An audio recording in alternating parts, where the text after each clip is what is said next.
On April 14, 1865, one of the most shocking events in American history unfolded. President Abraham Lincoln was assassinated in cold blood. But what really happened that night, and why was his killer so bizarre? Let's dive into the untold story. It was a calm evening at Ford's Theater in Washington, D.C.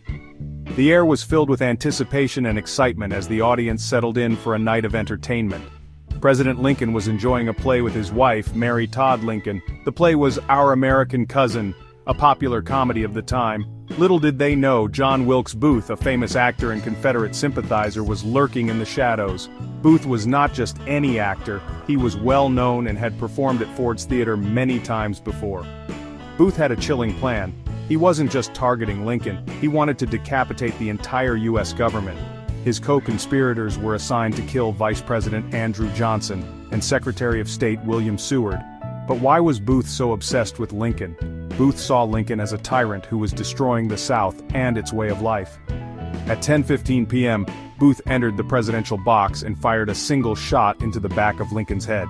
Chaos erupted as Booth leaped onto the stage shouting, "Sic semper tyrannis!" Latin for "thus always to tyrants." The audience was in shock, unable to comprehend what had just happened. Lincoln was rushed to a nearby boarding house where he died the next morning. The nation was plunged into grief and disbelief. Meanwhile, Booth fled into the night, sparking one of the largest manhunts in U.S. history. For 12 days, Booth evaded capture, moving from one hiding place to another. Booth's diary revealed his twisted motives. He believed Lincoln was a tyrant who deserved to die. But what's even stranger? Booth broke his leg during his escape and was later found hiding in a barn, where he was shot and killed. His death marked the end of a dark chapter in American history. Lincoln's death changed the course of American history. His vision for Reconstruction was cut short, and the nation was left in mourning. But his legacy lives on as one of the greatest presidents in U.S. history. His leadership during the Civil War and his efforts to abolish slavery have left an indelible mark on the nation. Abraham Lincoln's assassination remains one of the most bizarre and tragic events in history. What do you think would have happened if Lincoln had survived? Would Reconstruction have taken a different path?